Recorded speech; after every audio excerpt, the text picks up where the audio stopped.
We are the ones who don't know what we're fighting for. Give us a gun and send us all off to war.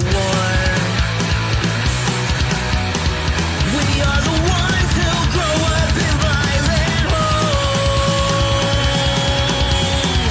We are the ones who don't know what's right or wrong. I know.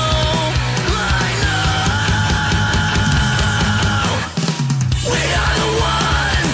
We are the ones. We are the ones who were born into war. We are the ones. We are the ones. We are the ones who just don't give a fuck no more. No more. We are the ones who don't know why we're losing score. Give them a badge so they can send us to the morgue. We are the ones who are scared to walk out the door. We are the ones who don't know what we're dying for. I know. We are the ones. We are the ones. We are the ones who were born into war. We are the ones. We are the ones. We are the ones who just don't give a fuck now. We are the ones. We are the ones. We are the ones who were born into war. We are the ones. We are the ones. We are the ones who just don't give a fuck no more. No more. Get off his fucking neck! Love that makes you know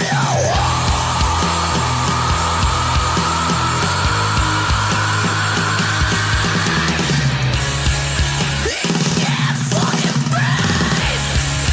Love that makes you know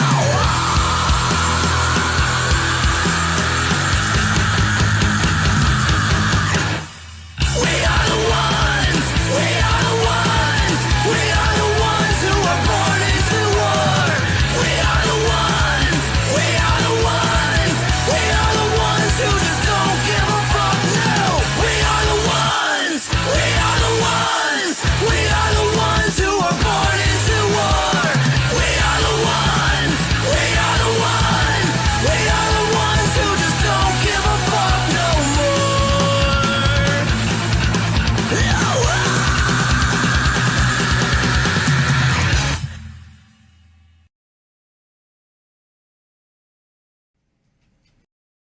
This podcast features adult subject matter, adult language, and things not meant for children to hear.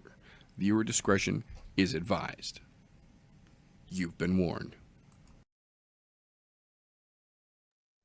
If it's Thursday, welcome, ladies and gentlemen, boys and girls, children of appropriate ages, to the latest episode of the I'm No Joe podcast, the show where every armchair quarterback can feel like Eddie Bravo. Today, as like most days, I have got a glorious panel here with me to talk about all the shit talking and shenanigans, the fight announcements and fuckery that has trickled out the MMA pipeline since we saw you wonderful folks last. Before we get into all that, though, first and foremost, gentlemen, how you doing over there? We're here. Another lovely day in paradise. At least that's what I keep telling myself to get through. Damn right.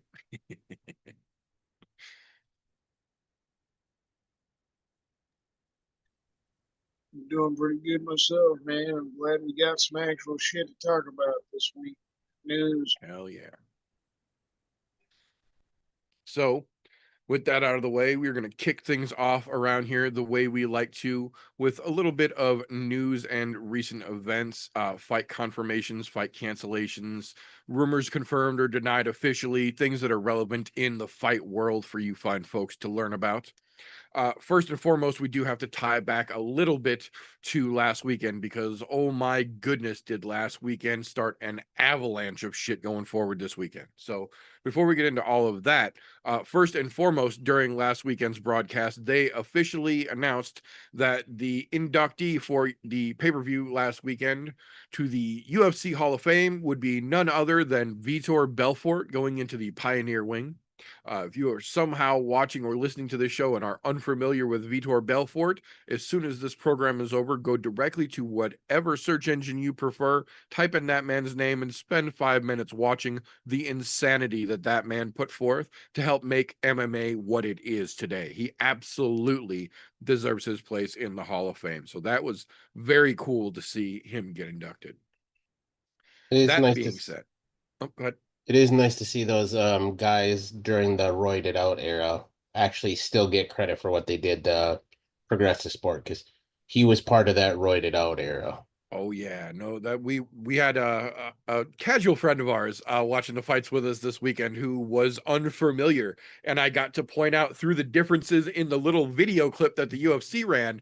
There's early Vitor when he's juicing, there's Vitor when he came off the sauce, and look, there's TR Titor, and you could clearly see the difference in the eras of fucking Vitor in the way that he kept his hair almost consecutively through the different periods. When he had hair, he was usually on the sauce. When he shaved his head, it was when he was coming off the sauce and he looked like a fucking skeleton. And then when he got back on the fucking TRT and he ran that fucking mohawk and his abs had fucking abs, it was a fun time to be a fan. It really was. So if you somehow made it this far into life and you found your way to this podcast and you are unfamiliar with Vitor Belfort, go educate yourself. I promise you, it is worth your time. That being said, due to the crazy outcomes that played out last weekend, we got official announcements all up and down the board going forward here. So the first one that ties directly into last weekend with Jack Della Maddalena beating Bilal and now becoming the new welterweight champion.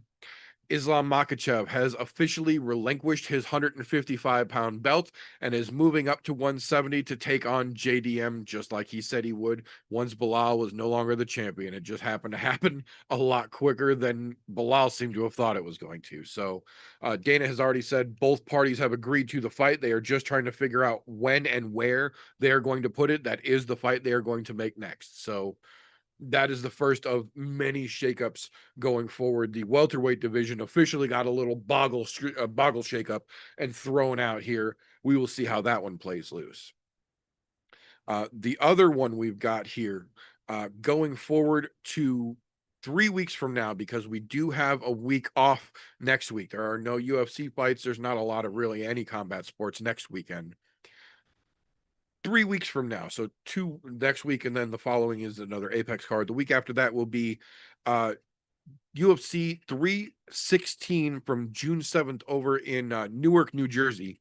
We got announcement officially this week that Johnny Walker is out of the fight. No official reason given, just that he was out of the fight. And with Johnny Walker, who fucking knows?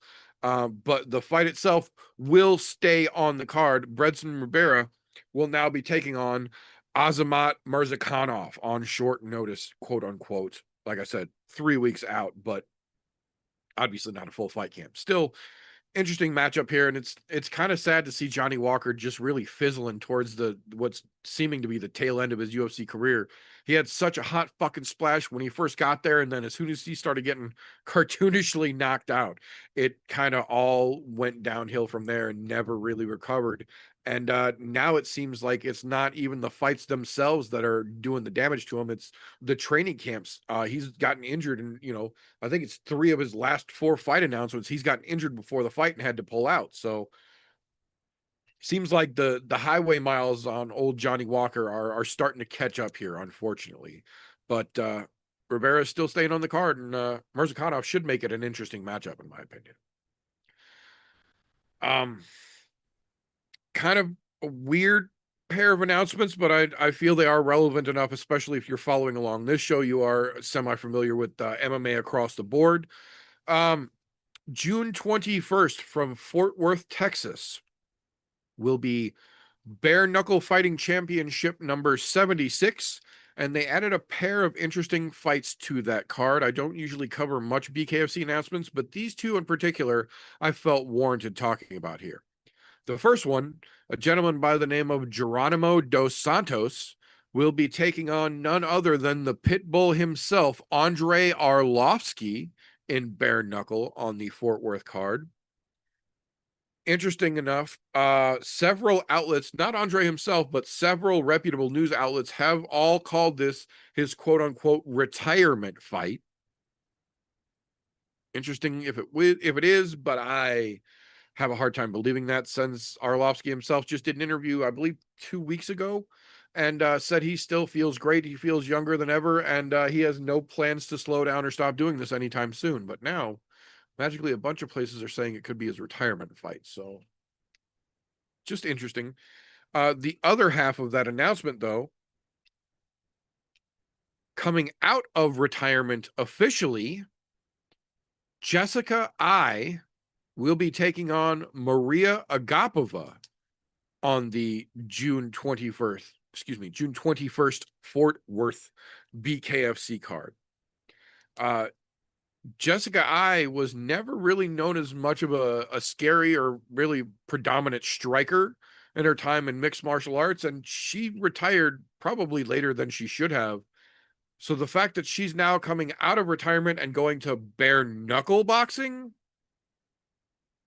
the only real saving grace in that is that she's taking on Maria Agapova, who was always more of a grappler than a striker predominantly, and she wasn't that great of a striker to begin with, so she doesn't really have a lot of threats coming back at her. But it's just interesting. BKFC seems to be snatching up as many of these ex-UFC fighters as they can, and the UFC seems to be okay with it because they let Jeremy Stevens go over there for a while and then brought him back to the UFC again for the Des Moines card. So I don't think any of these three are coming back to the UFC anytime soon, but being as how they are all three ex-UFC fighters, felt it was interesting to mention that they're putting them all on this BKFC card in Texas. Moving on, the following week from the BKFC card, June 28th, International Fight Week for the UFC. This is where the other half of last weekend's fallout came through. We got confirmation officially from Dana White himself and the UFC. The co-main event for UFC 317 will be Alexandre Pantoja versus Kai Kara France for the men's 125-pound flyweight belt. The main event for UFC 317 International Fight Week will now officially be Ilia Topuria versus Charles Oliveira for the vacant 155 men's belt. Thank you for back-to-back years of a shit main event. Yeah. There is nothing exciting about that. There was only one fucking fight that should have been made at this point. We said it last year because it's taken this fucking long. As I say, it still hasn't happened. But there's a video out there saying it's gonna happen. Bitch, then make it fucking happen and do it during International Fight Week when the fucking time is actually right, because that's when you throw the biggest shit together. This is another one of those. Why? Waste my goddamn time. I don't even want to watch it. Like, that fight, I don't give two flying fucks about. Yeah, it's aggravating for sure. I I also heard somebody say this afternoon. I heard somebody say this afternoon, unofficially, of course, off the record, that the reason that they didn't announce the fight that everyone is fucking waiting for and should have been the main event for 317 for International Fight Week, they're actually holding back because they want to bring it to MSG in November because they're trying to set another fucking record because that's Dana's new hobby now. So that the fight apparently has been signed, but because the date hasn't officially, I say in air quotes for those listening, been set yet, that they're trying to move that to the MSG card that they do every November now, which doesn't make any fucking sense. But fuck MSG. Madison Square Garden can go die in a goddamn fire. I don't care about that. Yeah. I'll say it along with every other fucking hardcore MMA fan that is out there. Even casual fans have been wanting this fight for fucking ever. It's holding up an entire fucking division because one guy is a goddamn duck. He quacks, he waddles, he's a fucking duck. He's been ducking it for 2 fucking years. Yep. Squatting and hold on to a fucking belt he didn't deserve to fucking begin with to try and break a record that he doesn't have a fucking claim to. But, you know, that's their fucking champion. That's who they're fucking standing behind at this point for some goddamn reason. Look, okay. Let me get this off my chest now. As much as I appreciate what John Jones has done for the sport of MMA, before he became a shitbag and a public nuisance, he did amazing things for MMA and the UFC as a whole. He grew their brand. But I really, really fucking hope once this fight comes to fruition, Aspinall beats the ever-living fuck out of him and makes him retire on the spot because he beats him so goddamn badly that his next of kin will feel it. And his kids' kids, his grandkids should feel how bad this motherfucker gets beat at this point for ducking for so long. Look, if you know you're gonna get your ass kicked, be the man that you say you are. Go in there Own it. instead of having conversations with somebody about, oh, I could be DC at heavyweight now. Bitch, stop talking about shit that's not gonna happen. DC's retired. He's 40 some fucking years old. Yeah. How about talk about the guy that you should be fighting to unify the title that you have failed to do so yet because you're a fucking duck. Meanwhile, Like I Tom's said, defended the fucking interim belt twice now. there was a point where I was a giant fan of John Jones before he became a shitbag. Early on, And yeah. even We were all after he fans. became a shitbag, he was still doing good things for the sport. Maybe not outside of the sport.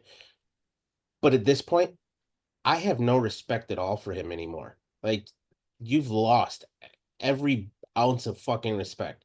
He would have gotten, she needs a payday in MSG. Oh, Dana, OBS is go fucking fuck up. yourself for not doing the right thing and putting it during International Fight Week last year. OBS is hiccuping. Son of a bitch. Okay, hang on. It's cool. I'm done being angry. Nobody wants to listen to that anyways. Okay, there we go. We just reconnected. Yeah, OBS has been playing fucking games. I saw 2 other people today that were using OBS also having issues, just like you did last night. So, yeah, OBS is on one right now. Yeah, so if you're stuck in the loop of hell, I'll even type it in the chat here. Refresh the stream and you should be fine.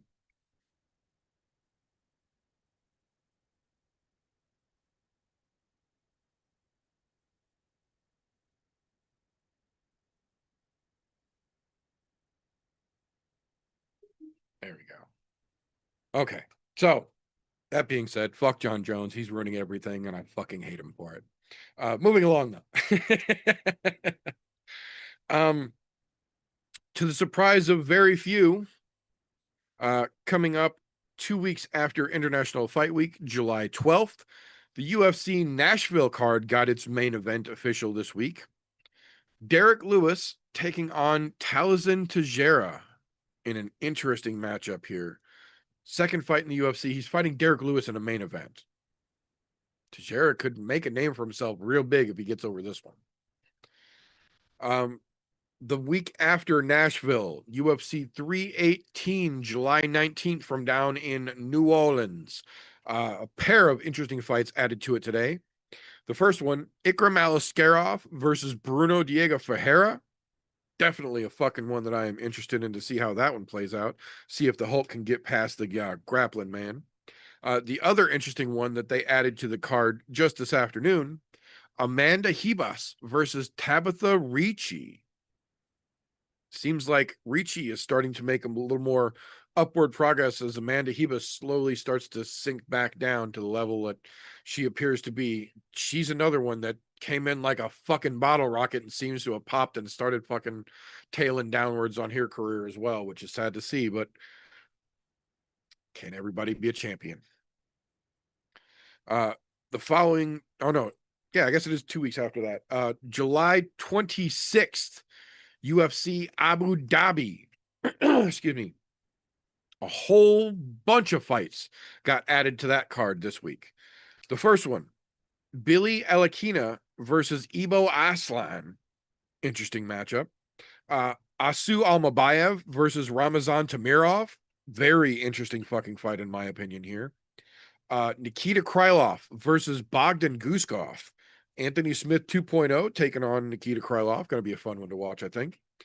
Shara Bullet Magomedov taking on last weekend's big winner, Marc-Andre Barriault. I'm very interested in that fight. And then the big one, the main event for UFC Abu Dhabi, Robert Whittaker versus Rainier de Ridder. The Dutch Knight taking on Bobby Knuckles in the main event of UFC Abu Dhabi. I am absolutely here for that. They are stacking that fucking card very strong, and I'm very excited for it. The following week after that, UFC Vegas 108, the first time we come back to the Apex all summer after 2 weekends from now. August 2nd's main event has officially been announced. Tatsuro Taira will be taking on Amir Albazi. So again, Albazi on his way down the rankings and Taira about to potentially take that next leap into fucking top contention here. August 16th, UFC 319 going down in Chicago also got its main event announced this week. Dricus du Plessis will officially be defending the middleweight belt against Khamzat Chimaev in Chicago. So this will be one of the first times we have seen Chimaev fight in the U.S. in a long time, and they're throwing him right into the title fight. Something seems to have gotten straightened out behind the scenes, to say the very least, but it's an interesting fight if we actually make it to the fight, because Khamzat has been another one lately where his fights have not been his problem. It has been the fucking training camps. He seems to be getting hurt in every fucking camp, just the same as Johnny Walker has been lately. So if we actually get to Chicago and we get that fight, that could be very fun. The other one we got here, two little pieces to close it out. The first one, we talked about it last week. It has already remedied itself, to say the very least. Brad Tavares has officially been re-signed by the UFC. Turns out he was literally in the middle of contract negotiations before that fight. The UFC had already agreed to re-sign him. They just hadn't done the official paperwork. Roster Watch saw his name get pulled from the roster or not printed with the most current updates, so we got the news story. Brad Tavares laughed about it, wasn't worried in the least, said a bunch of people sent him messages, "Oh my God, you got cut from the UFC." And he said, "That's funny because I'm looking at my fucking contract right now, and no, I didn't. I just hadn't signed the new contract before Roster Watch did an update. So no reason to panic yet. The 15-year streak is still running, and it turns out that Brad Tavares, now that he is renewed and back with the UFC, is currently tied at 16 wins with Michael Bisping for the most in middleweight history. So if Brad Tavares can come back to the UFC and get even one more win against anyone, he becomes the new record holder for most wins in middleweight history. And I'm pretty fucking sure if they re-signed him, it wasn't for a one-fight contract. They probably locked him down for, I would take a wild guess and say 5, maybe 6 more fights, so that they can hold him until he's ready to go and still have that string to pull like they do with the vast majority of UFC fighters. So everybody that was excited for Brad Tavares no longer being on the roster, go fuck yourself. He's still there. The other one, the last one that I've got here, the one that we were even talking about before the show here, one of the biggest news stories in the MMA world that came through this week, in my opinion. It is officially official. PFL has granted Patchy Mix an unconditional release, and he is now officially a free agent. There are already so fucking many rumors swirling around about who he could face in his debut, when his debut could be, and what card that they could be potentially putting him on. But there is very little doubt in my mind that we see Patchy Mix in a UFC uniform before this year is done competing. I think we will not only see him sign, but I think we will see him fight in the UFC before the end of this year. And if somehow they do not, that is the stupidest fucking move Dana, Sean, and Hunter have made since they started running the fucking company. Patchy Mix is one of the best 135-pound fighters on this fucking planet, period, end of sentence. The fact that he is a free agent released unconditionally from the PFL means the UFC would be absolutely fucking stupid to leave him as a free agent for one FC to potentially snatch up, because I promise you right fucking now, if Dana doesn't cut that young man a check and get him on the fucking roster, Chaudhry will. We'll see how it plays out once we get official confirmation moving forward, but I'm telling you right now, somebody is going to snatch him up lickety fucking split, and they would be stupid not to. So I'm very curious to see where Patchy Mix is going to end up one way or another. Somebody's about to get themselves an incredible fucking bantamweight added to their roster. That being said, that is what I've got for news this week. Either one of you gentlemen have anything that I might have missed? Just one more. Fuck Dana White. Fuck Hunter Campbell. Fuck all of them that are doing the matchmaking for International Fight Week. They can all jump in front of fiery buses. I wouldn't piss on them to put them out right now. They fucked it 2 years in a row. Absolutely agree. That, and I heard someone say that they are also upping the price of the UFC X fan experience for International Fight Week next year by a 4-digit number. Just let that sink in for a second. They're adding a 4-digit number to the price tag of the quote unquote biggest fan experience of the year, where they fucked a main fight again 2 years in a row. You couldn't give me the fan experience to that. I would turn that shit down. Yeah, no, at this point, Unless I had a chance to have a full fucking conversation with a one duck and see how many times he can quack and waddle his ass back to the pond. you know, I'd like to walk into a room and see which one of us walks out. There's been a lot of speculation. I'm a fucking heavyweight. But, Oh, that being said, though, that is what we've got for news and recent events this week. That will bring us to the point here where if you've been watching combat sports as long as some of us have been watching combat sports, you probably know what you like to watch and when it comes on and what you have to do to watch it. And after so long of doing that, you start to develop a set of metaphorical blinders, if you were. You start to lose the punchy-kicky forest for the hi-ya trees.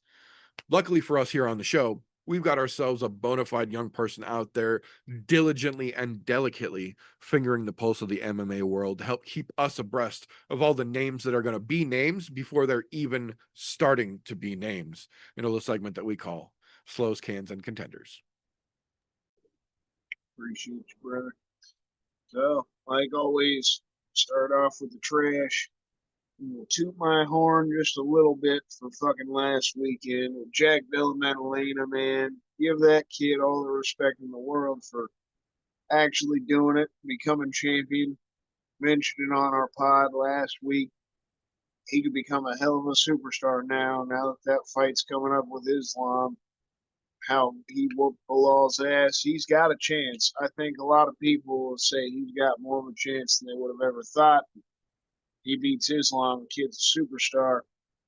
I've been talking about him ever since he came off the Contender Series. So he's one of the contenders I've been talking about for the past few years. Finally became a champion. Toot my horn just a bit, but we'll hopefully see some others down the road. Michael Morales, we got him this weekend. He's a big contender I'll talk about in a minute.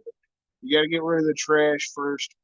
Elise Reed, like a lot of the ladies' fights on this card this weekend, you could really throw in the trash. But Elise Reed, in my opinion, definitely one of those fighters you could throw in there. Tainara Lisboa as well. She hasn't fought in quite a while. She's had some injury problems coming back, but she's not going to give us anything exciting. But I think the best chance we get for an exciting ladies fight is the Tisha Torres and Luana Pinheiro fight, but I'm still throwing that one in the trash. I mean, Tisha honestly probably should have retired already, but she's still fighting. I mean, good for her. It's like a lot of fighters we see as they age, just clinging on to it with every last dying breath. And she's got passion for the sport. That's the best thing you can say, but she's not going anywhere with it at this point anymore. You got a whole slew of guys that I'm going to throw in there. Gabe Green. You got Thiago Moises, Dustin Stoltzfus. I hate to do it, but Paul Craig, you got to throw him in the trash at this point. Dude's probably going to get cut after losing this weekend. I feel like he's going to get knocked out early in the fight, facing a really young kid with a lot of knockout power. And Paul Craig's just not the greatest fighter. He's great with jiu-jitsu. He's just not the greatest fighter in the world. Carlos Hernandez for sure I'd throw in the trash this weekend as well. And then another questionable one that pains me, but Gil, honestly, like I think Gil is fully at the end of his career at this point. Not saying that I think he should necessarily get cut. He's just at that point. Like he's fully the gatekeeper. They've already proven that by his last few fights being the young up and coming guys. And even if those guys have been beating him and been going on to work their way towards the title, just hasn't been looking great for him lately. And I don't think it's going to look great for him this weekend. Even if he makes it tough on this young kid, I think Black Spider-Man's going to get another win. It's going to set Gil back. It's going to put him in that position. That's all you can do is fight those young up-and-coming guys or maybe have some fun fights against other legends. But there's not a lot of fucking legends left anymore either. So you just, the honest truth, as much as we love Gilbert Burns, he's just towards the end. Might even see him hang up the gloves soon. Fighters that I got on the fence, Nurlston Ruzaboyev and Julian Erosa. Erosa's bounced back the last couple fights, getting some finishes, looking pretty decent. Well, now they're giving him another slight test. Meli Costa, this young kid, he's been stringing some fights together. He's been getting in some exciting scraps. He's on a nice little winning streak, too. So Erosa could bounce back, start working towards some more fun fights if he gets the win this weekend. You know, obviously, only winning the past couple, you lose, you just automatically stop the momentum, and then he's just a veteran in the UFC that sometimes gets into fun scraps. Ruzaboyev, he had some rough moments here early. He's looked okay at other moments. I feel like he's kind of on the fence. The UFC is he's one of those guys they touted up a little bit as being exciting. You know, he's got a hell of a lot of finishes, that's for fucking sure. He's got a ton of pro fights. He's finished the majority of them, 33 finishes of the 35 wins. He's still only 31. Fighting Dustin Stoltzfus this weekend, I feel like this is the easy layup. Fucking go out there and get an easy knockout. If he doesn't, though, you got a tough go against Dustin Stoltzfus. He's just working his way towards the trash. He's definitely on the fence for me. The contenders I'm excited for this weekend, Meliquazo Costa, man, Meli Costa. I think he's the contender more than Erosa. That's why I got Erosa on the fence. At this point, he's won, I think, 4 in a row. He's getting into exciting scraps. He beats Erosa here, a veteran that's been on a couple winning streak himself. You know, it'll be good for the kid. We'll see what he can continue to do afterwards. Once he gets to the tougher fights, can he actually get some wins? I don't know how high the guy's ceiling is, but he's one of those dudes, kind of like Chepe Mariscal. He hasn't worked his way up towards the rankings yet in the featherweight division, but they just get into fun scraps, and we need more of those. You need a lot less of the hold guys up against a fence and point fight. There's way too many of these supposed contenders coming off the contender series and shit that are just trying to play it safe once they get in there. Well, it's slightly understandable. You got to win because you lose on your first contract, you get cut. You just don't get much of a leash entering into the UFC. But that's the big thing. You got to go balls to the wall. You just got to be good enough. If you don't do exciting things, you're not really going to get another contract no matter what. I'm excited for this fight as a whole. Sadiq Youssef versus Myron Santos. Santos didn't look so great in his debut. I still think the kid's pretty green, but the fight as a whole, fighting Sadiq Yusuf, this could be really fun. Both of them are going to go in, they're going to scrap. It's going to be a stand-up, striking fight. Sadiq Yusuf apparently having a lot of back issues and shit. And, I read the article. He's not trying to get surgery. He just took the time to do some physical therapy and kind of rehab the best he could. So I don't see physically that we'll ever see Sadiq Yusuf, or at this point in his career, age wise or anything, be able to do much. But he's always been a fun fighter. I think this fight's got potential to be fun, and there's really not a lot of fun fights on this fucking card. Santos is a young kid. If you beat Yusuf, he still has a little bit of cachet just because he's been a veteran in the UFC. Came off the Contender Series. He's looked pretty good in his career. He just don't think has lived up to the moment. Once he got the big fights, he lost those. He hasn't been the most active guy, but I am excited for the fight. It's the biggest reason I'm throwing that in the contender spot.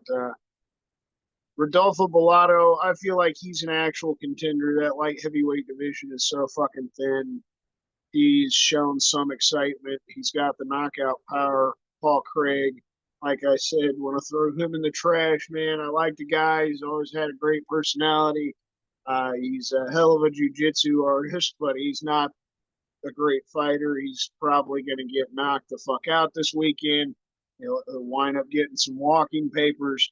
It's a good name for Bellato to have under the belt. And it's easy to climb that light heavyweight and heavyweight division. I mean, shit, heavyweight, they keep cutting guys. We only got like, what, 28 of them now on the fucking UFC roster. So these divisions are easy as shit for guys to work up.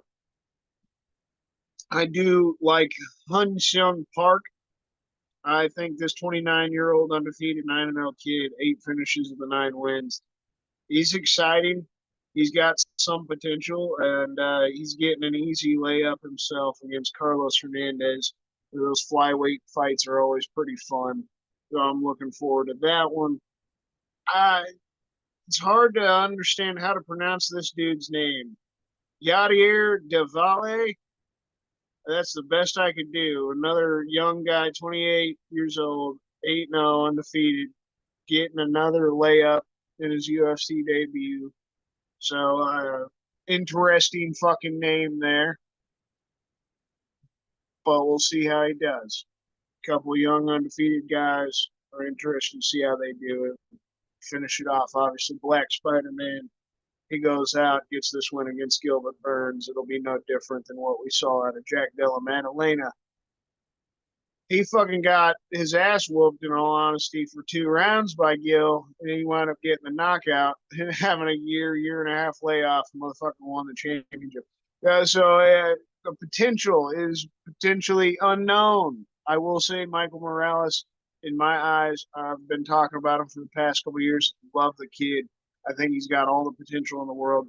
He's been green. That's been the biggest thing, similar to what we thought about Jack, that I've thought he needed to work on, is that takedown defense, ground game situation. He has shown that he can play around on the ground a little bit in situations. But when you're going against Gilbert Burns, the black belt that he is, the fact that he fought Jack and took Jack down 7 times and really controlled that fight until he got finished. I think Michael Morales might need the same situation. He might need to get a situation. I don't think he's going to win a decision fight. He can't point fight here or play it safe against Gilbert Burns. It's like I said a minute ago, guys playing it safe in the UFC doesn't get him much anywhere. If he wants to really be pushed a little bit, he's got to go out there and be balls to the wall. This welterweight division is so stacked to the fucking gills at this point.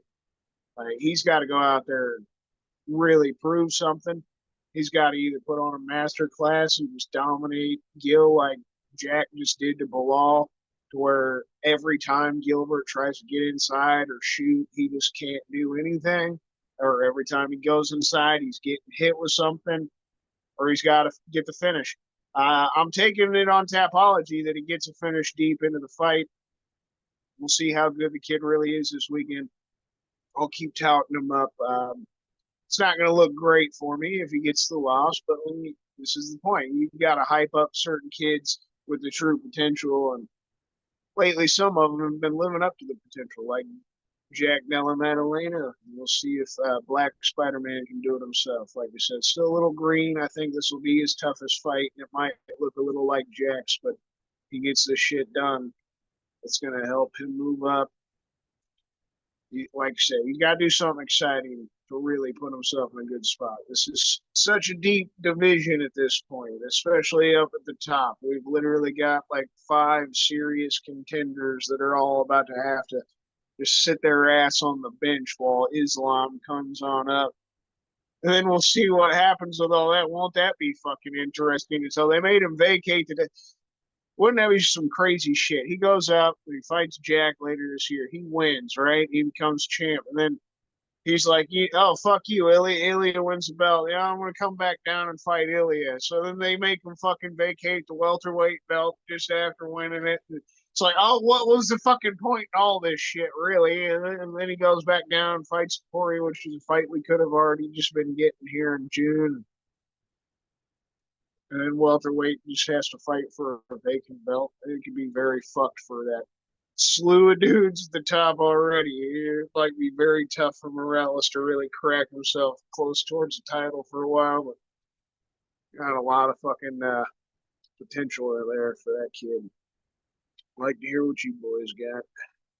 Not much to be excited about, that's for sure. I'll give it this. This is not the worst hangover card that we've had this year. Not by far. It is hard to pick some solid ones. There is a lot of trash on here. Every one of the goddamn women's fights can go directly to the trash can. Look, Teach Torres, Pennington, whatever the fuck she's calling herself now, married or not, don't care. Should have retired a ways ago. Juana Pinheiro, how long has it been since we've seen her fight? It's been a while since she's been anywhere. Nothing exciting about that fight. The only thing that is exciting about that women's fight alone is that they're the only women on this card that are actually ranked. The rest of them, not ranked. And for a good reason. None of them deserve to be fucking ranked. And to be honest, Tisha and Luana both being ranked kind of tells you something about the women's strawweight division as a whole right now. Honestly, don't like another one I'll throw in the trash. Julian Rosa and Mel Costa. I am not a fan of either one of them. I do not think either one of them have the potential to even blast into the rankings or have a possibility of ever winning a title. Neither one of them.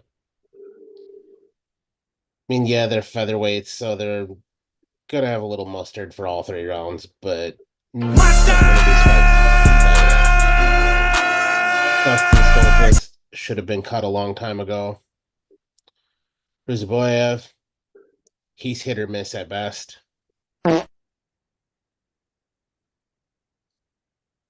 Sadiq Youssef, the star that could have been. Because he was on a fucking tear when he first came to the UFC. Absolutely decimating people. He's lost 3 out of his last 4 fights. 1 by decision, 1 by knockout, and I think the other one was via submission. Either way, he hasn't looked good. And knowing that he's injury prone now and unwilling to go get the necessary treatment for the back, that kind of tells you all you need to know about the guy. Well, I do give credit in this aspect. Having back surgery is never a good idea. For one reason and one reason only. Once you have one, you are guaranteed to need follow-ups. And that's just the way the spine is. It's a very fickle bitch. To be honest, if I'm him, I'm taking my happy ass down to Mexico or someplace that can do stem cells, because that's going to be the only thing that fucking can really get him on board. Some people might not want to hear this, but ring your boy Joe Rogan. He'll tell you exactly where to go for stem cells and get you to the right place to get it done. I don't You know know, where he went to get it done, but apparently he did get stem cell treatment in he order to get probably had himself it in the back in fucking US. That's the problem is you can get them in, shape. you can get it in the US, but the US doesn't allow the maximum dose possible. Namely because I'll say it, because big pharma and big medical start losing money if you actually heal people. So we don't want to do that. That's why you need to go overseas where they can actually give you the necessary amount of stem cells and things like that. But if he if he's not doing those kind of things and he's still avoiding surgery, good on him. Just because back surgery is a slippery slope, you're fucked once you have one. Ask anybody who's ever had one, they know it's not good and they will end up having another. My aunt, for example, has had 7 fucking back surgeries. She's not even 60 yet. What does that tell you? Marion Santos, young and up and comer. He's only got 2 fights in the UFC though. So yeah, I at best I call it a coin flip on that fight. But that's at best. I still think Sadiq has enough knowledge and veteran mentality to be able to handle a young up and comer at this point, even in the midst of having a back injury. Still should be a fairly decent fight though. I'm 100% on board, and I hate to say it, but the Bear Jew has got to go. They need to get him out of the concentration camp that is the UFC and let him move on to greener pastures. Because unfortunately, he's only good for one thing. That's painting his face and winning 1 out of every 6 fights. Because that's kind of where he's at right now in his career. How he's still in the UFC, I don't know. But he makes fights exciting. I will give him that.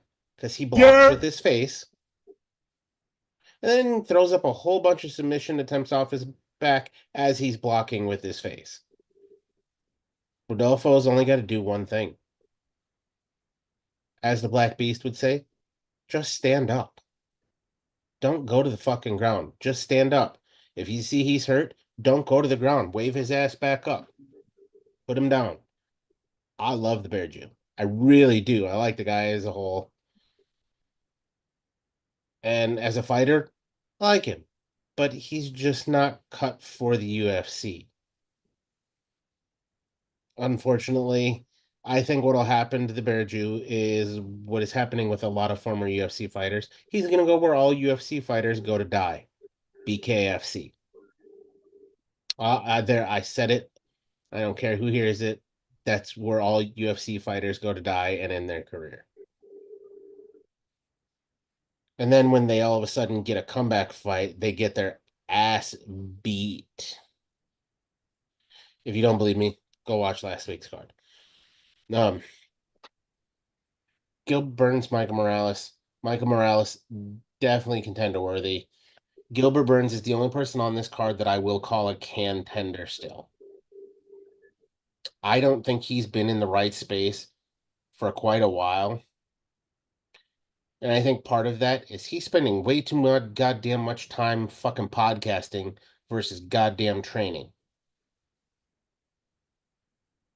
When he was in the gym and busted hump all the goddamn time, he was a fucking problem. I mean, he was a problem for Jack Della Maddalena too for 2 fucking rounds. The dude is still an animal. But he needs to get in the right headspace. If you want to be a fighter, you have to live, sleep, eat, and breathe that in order to maintain and be at the top of the game in the UFC.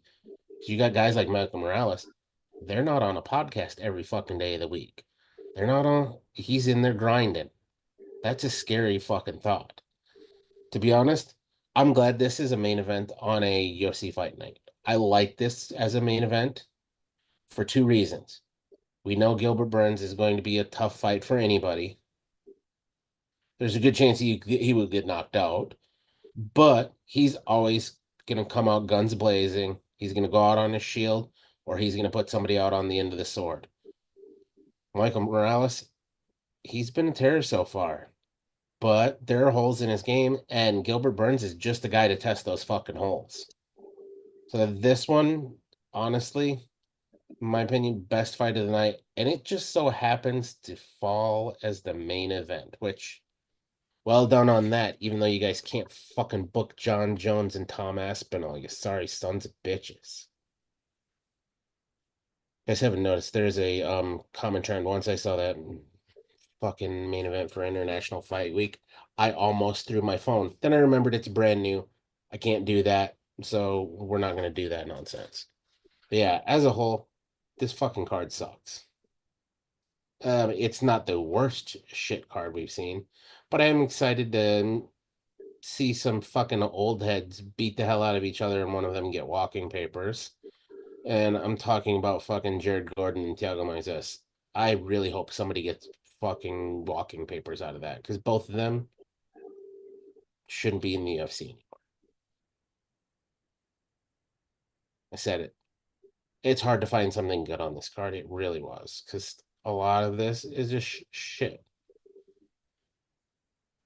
Luckily, I'll say in the early prelim, there is that Hong Sung Park and Carlos Hernandez, two really young guys that have a lot of life ahead of them in the UFC. So we might see some potential fireworks in the flyweight division. But as a whole, cards meh.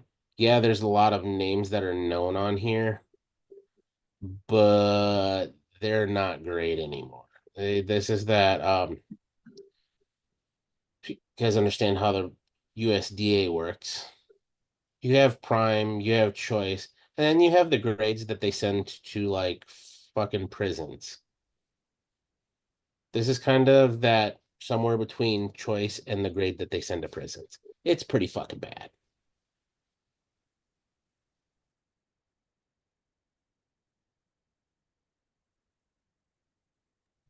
Yeah, I've got to agree. It is a card, but it is not great. This is absolutely going to be a slog of a watch. And I can't even pretend that I'm excited about it because honestly, I'm more excited for the LFA card that starts an hour after the UFC card than I am about this UFC card. I'm just telling you right now, if you have the opportunity, keep an eye on that LFA card because they've been putting on consistently better fights in LFA than the UFC has for basically the majority of this year. Pretty much every LFA card all year in 2025 has been fucking bangers. Last weekend, we had 8 of 9 fights on the fucking main card go to finish. 6 of them were in the first goddamn round, and the main event went to decision in a fight that could have gone either direction because those guys left every fucking thing in the cage and left bloodied and fucking battered after only 3 goddamn rounds. So there are some interesting matchups on this UFC card. There absolutely are, but this is what we like to say around here is a card full of contractual obligation fights. None of these fights needed to be made. None of these fights are really going to impact the divisions that they take place in a major way. Some of the younger guys are fighting to try and catch a number to get into the rankings, but that's basically best case scenario here. The main event, Gilbert Burns, if he beats Michael Morales, is not going to be back in the title picture.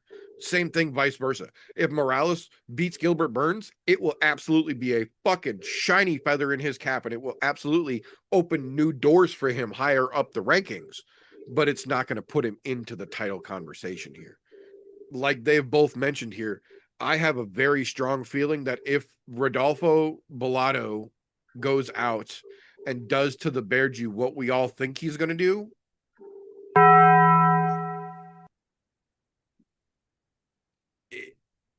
it very well could be the last time that we see Paul Craig in a UFC outfit. And I don't say that lightly because I've been waving that fucking Scotland flag since that goofy son of a bitch got signed. I love the fucking Braveheart face-offs. I love that he has gone around the world to try and develop his skill set further, but he's just one of those fighters at this point that the best way to describe it is he doesn't have a lot of miles on him, but almost all of the miles he has are highway miles. This isn't a city driving vehicle. This one has been taken across the fucking road.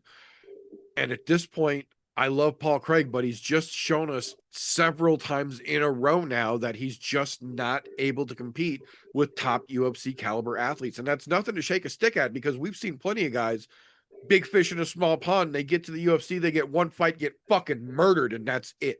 You never hear from them again. They're back to the fucking local. Fuck OBS. Fuck you twice, OBS. Stop fucking playing with me, OBS, you dirty fucking hooker. I will punch you in your server, you fucking cunt. Thank you. Okay. And it looks like we might be back now, so let me tell the chat to fucking refresh again, because OBS is being an asshat.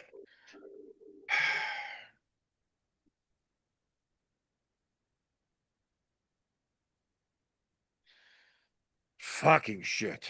Okay. So that being said, there's not really a whole lot on this card to get excited about, period. These guys did a pretty goddamn good job of covering what there is.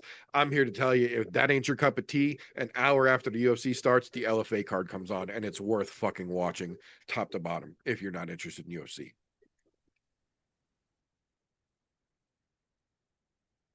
Good on you, brother, because that's another great way to see some true contenders as well, to watch some of those regional fucking cards. The UFC does a pretty shit job nowadays with their contender series matchmaking. You get a lot better fights on those fucking regional cards than what they put together with those. We'll see how this weekend shakes out. That's all I got. Thank you very much, sir. Much appreciated. So that will bring us to the point in the show where we have just one segment that requires its own individual disclaimer. So if you will. me. Tapology.com does not in any way, shape, or form support, sponsor, or endorse the I'm No Joe podcast. Yet. That being said, Tapology does let you go onto their site, make a free account, and make fantasy-style MMA picks like we do here on the show. They even let you make groups. So we made one. It's called I'm No Bookie, all one word, or Group 965, however you need to find it. The group is open to the public. You are welcome and encouraged to join the site, make yourself an account, join our group, and then let us know who the hell you are so we can hold your picks accountable with our picks in a little segment that we call Tapology with TJ. I know you motherfuckers heard him. Tapology is free. That means go over there, make an account, join the group, 965. I'm No Bookie, however you want to look it up. Let us know who you are. We'll pat you on the back when you do well. We'll tell you stomped on your dick or tripped over your beef curtains when you haven't done so well. Either way, come join it. It's free. We know you like free because you're listening to us here on your platform of choosing with no subscription cost, unless we have OBS problems. No, OBS is working, but I did just remember I have got a game set up for the Summer Grand Prix. If you are listening to this, you have plenty of time. We will be starting on the May 31st, the final Apex card of the month, and we will be running until July 26th until the Abu Dhabi card. I have not sent out the official links or invites or anything yet. I literally just got it set up about an hour before the show, and I completely forgot until now. But the I'm No Joe Summer Grand Prix is getting ready to kick off. If you're listening to this in the all audio version, you get it a week later. Don't worry, you still have plenty of time. We're starting on the the May 31st, UFC 107, I believe, Vegas 107 is going to be the card that we start on. So the invites will be sent out. The link will be posted. It will be free for everyone to join. There's room for everybody. If you want to get in on it, bring that ass down. Put your money where your motherfucking mouth is. Metaphorically, of course, because it's free. We don't use real money. Well, like you said, free. And like I was saying, you guys obviously like free shit because you're listening to it on whatever platform of choice, which is free because they don't charge a subscription for us. YouTube, free. So go make a free account. That is, with the caveat of that statement being said, unless you are subscribed to the Patreon, then in that case, we thank you for your donations and making all this possible. No, let's jump right into this. Because, last week was probably the best possible fucking outcomes we could have had in fights. And so we're gonna go right into the last week's let's just put it this way. I'm gonna call it the bully beatdown card, because that's exactly what fucking happened. Jack Della Maddalena beat down the bully, and it was fantastic. Anyhow, as a whole, the group did very well. Everyone over the 500 mark. There is a slight caveat to that, though.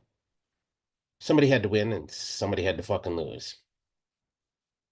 The unfortunate part is Donna's back to her winning ways, which I do not like to see, knowing that we're about to start up a summer Grand Prix.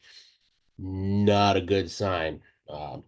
But she wasn't far off in the lead. She just got a couple of lucky fucking pulls in there and a couple decisions more than others and a semi-perfect. That's the only thing that kept her in the lead there. But because the top four in our group all had 10 of 12 correct. So kudos, pats on the backs all around. Now, like I said, somebody does have to lose in this case. Dog didn't have a bad week, but he had a bad week at 7 of 12 correct. Not the greatest outcome you could have in that case. But here's the ironic part. He was less than 200 points off the lead, even being 7 of 12 correct. So he had some really good fucking picks in there. It was just it's a game of inches in this fucking case, kind of like MMA. Now, when he's done sweeping his dick up off the concrete, he'll put his picks in for next week. And we'll have something to talk about next week on this lackluster hangover card. Like I said earlier, though, not the worst hangover card we've ever had this year. And I'm sure 2 we'll weeks. have some worse at this point. 2 weeks from now, we have next week off. Yeah. Oh, shit. Yeah. 2 weeks from now. So that's right. You got time. Next week off. Jesus. Not used to saying days off. It's fucking weird. Now, with all that being said, let's hop over and talk some damn odds here.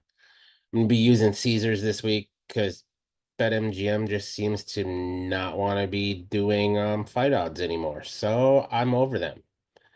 There are a few fights on here that have some wider odds on them. For the most part, though, they are a lot of coin flips. So I'm just going to cover some of the wider odds. Then we'll cover the co-main and main as per usual. One of the wider odds, and we'll start here with, is Dustin Solfus and Nursultan Ruzaboyev. Ruzaboyev coming in as a minus 300 favorite over a plus 240 Stolfus. Still, like I said earlier, it's a hit or miss fight. It just Stolfus needs walking papers, and God only knows what Ruzaboyev is going to actually do. Another one that's fairly wide in odds. I'm not going to call it super wide, but it's fairly wide. That's going to be Luana Pinheiro and Tisha Pennington Torres, whatever they're calling her. They've got Pennington coming in as a minus 340 favorite, and Pinheiro coming in as a plus 265 underdog. I think that's a little crazy, but I was thinking that fight was more of a coin flip, to be quite honest. Now, there's one more that's fairly wide that I'm gonna cover here, and that's Connor Matthews and Devalle or Devalle Del Valle, excuse me, because he's got a space in there. Del Valle. Del Valle coming in as a minus 500 favorite over Connor Matthews in a plus 375 underdog. Bruh. Pretty wide odds for some relative newcomers to the UFC scene there. So that'll be fun to watch for.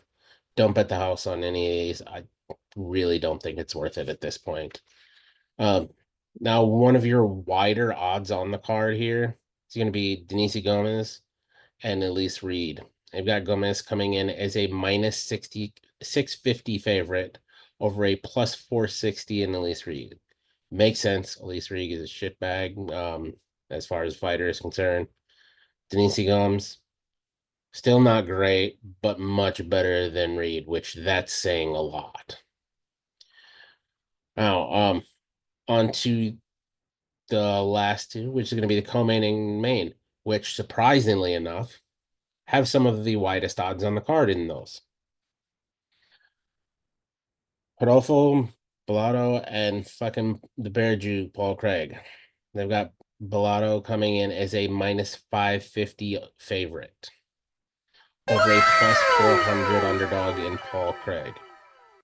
Makes sense. Paul Craig, they said he's only won one of his last like 6 fights. So, I mean, the odds makers have that one spot on, in my opinion. And knowing Rodolfo is a knockout artist, there's a good chance we see fucking Paul Craig sleep. I mean, he got slept in his last fight out. I'm just saying. Oh, that brings us to the main event, which has the widest odds on the fucking card. Gil Burns, Michael Morales. Morales coming in as a minus 800 favorite over a plus 550 underdog in Gilbert Burns. To be honest, I'm not thrilled with those odds because I think Gilbert Burns has a much better chance than that. I'm not saying he's going to win, but I think he has a much better chance than a plus 550 underdog to a minus 800 favorite. This is one fight where I would say bet the underdog. It's Gilbert fucking Burns. You can bet the underdog and still feel relatively safe with those wide odds. Not telling you to bet the house on him because I think that would be foolish. But if you got a spare $100 laying around, that's 550 you could make off of $100. That's a pretty good turnaround. But widest odds on the card is actually the main event, which is to me honestly fucking crazy. But this is what happens when certain matchmakers and bosses get involved in making matches. You don't actually ever get the matches you want or ones that are going to be close. So here we fucking are.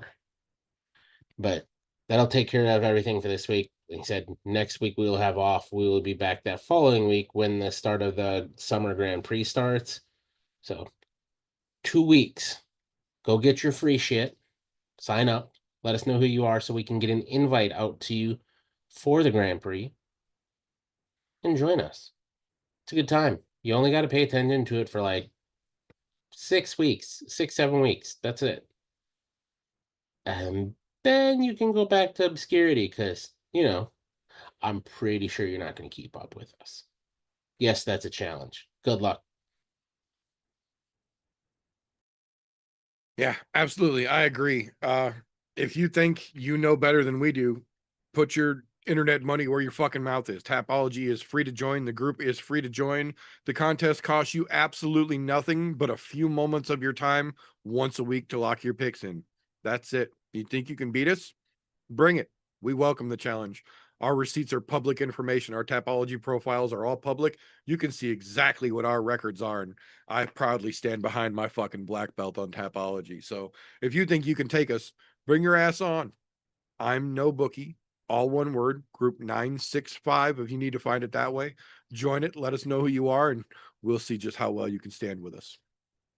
That being said, though, that is what we've got for this particular episode. But when we wrap things up around here, that is not the end of the fun because I had a feeling we were going to do this and I would forget this evening. I pre-recorded the combat sports menu for this week. It is already up on YouTube. You can go to youtube.com/@I'mNoJoe, click over to the shorts tab, and it is right there to tell you all of the punchy-kicky goodness that is waiting for you this weekend outside of the UFC card. So take your ass on over there, watch the combat sports menu, and then over the course of the weekend, keep your eye on that shorts tab because if there's a finish worth you knowing about, I will put a video up right there to at least let you know what happened and how it played out. Depending on the organization, I might even be able to show you a little bit of what actually went down. That being said, when we wrap things up around here, that isn't the end of the fun because tomorrow morning and pretty much every Friday morning, this gentleman, wait, no, he's over there. There he is. That gentleman over there and his other half will drop their podcast, the Slow Bake and Contemplate podcast, over there on Spreaker.com. Links to their podcast, their socials, and their very own channel over on the I'm No Joe Discord server, all down below. Go give them a click and tell them how awesome they're doing. Appreciate you, brother. The fun never fucking stops. Man, if you missed the shit last night, can't remember to check it out on hump days. Brother Golf T Vapes has his own show. Foggy Fairway, around the same time we do this show every fucking Thursday night. You get that Wednesday night show. If you're into the vapes, you need to learn some new mixes, recipes. You need to learn some tips, tricks. You just want to chill. Hop in and show the brother some love on Wednesday nights. All of his stuff will be in the description as well. Okay, thanks, brother. For those of you guys who didn't tune in last night, I'll say there is a lemonade recipe out there that sounded quite tasty last night. So, if you're into that kind of thing, go check out the replay. You'll find it. But now, being as we're gonna have an extra week off, seems like you're gonna have a little bit of downtime. What are you gonna do with that downtime, though? That's the question. Got a fucking idea for you. Hear me out. Little birdie told me that some dude by the name of Meter does many things. Not just kicky punchy things, but many things. So what I heard was if you go down below, there's a couple link trees. Linktree / the Meter does many things, or Linktree / I'm no Joe. Apparently, this birdie is telling me that that will take you to all of the many things that the Meter does do. So go click there. Enjoy the time away. Get in some extra great content while you're at it. Much appreciated, sir. Yeah, on the other channel, if you are a fan of the Devil's Lettuce, I literally just dropped a brand new one this afternoon while we were getting everything set up for this evening.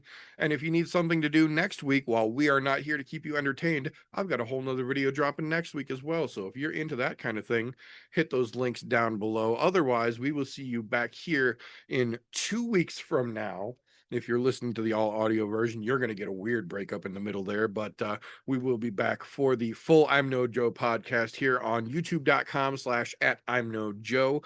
Pretty much every Thursday there are fights to talk about around 9 Central Standard Time here on Tubes. If you don't get a chance to catch us live, don't worry, the replay stays up for you to catch whenever it is convenient for you. If you didn't catch us live on purpose, I understand. I also own mirrors, and for that reason, the week after we go live, I put the all audio version of the show up over on anchor.fm/I'mNoJoe. You can pick it up for your podcast consumption platform of choice, Google, Spotify, Apple, you name it. It's all out there and it is for free just the same. All I ask is that if you like it, subscribe, turn your notifications on, and give us a thumbs up when we earn it. Really want to help out around here? Pretty simple. Patreon.com/I'mNoJoe. For as little as $1 a month, as much as you are comfortable giving, you help us do literally what we do around here. In the eternal gratefulness that that gives us, what we do first and foremost is we put your name on the end of every broadcast on this channel to let everyone know how awesome you are for helping us out. But furthermore, and a little bit juicier on top of that, for helping us do what we do, we give you access to the unaired and unairable content, the behind the scenes shenaniganry that may or may not have gotten us kicked off of OnlyFans as a podcast, but that is something that we keep behind that paywall for only those contributing folks that help us do what we do. Otherwise, that is all we have got for this particular episode. So if you like us, make sure you're subscribed, turn your notifications on, and give us a thumbs up. We'd appreciate it. The other side of that coin, if you don't like what we get up to around here, first and foremost, what the fuck are you still doing this deep into a podcast you didn't enjoy? Give it a thumbs down and go fuck yourself. We won't even dispute it. That said, that's all we've got for this particular episode. So until next time, boys and girls, don't let ignorance stop you. You can root for anything.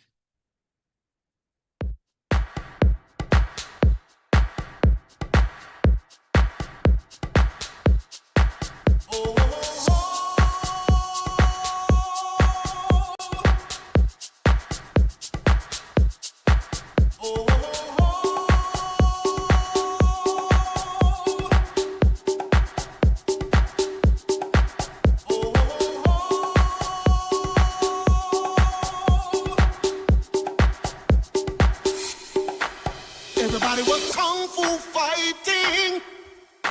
Those kids were fast as lightning. In fact, it was a little bit frightening. How do I goodbye to what we had. The good times.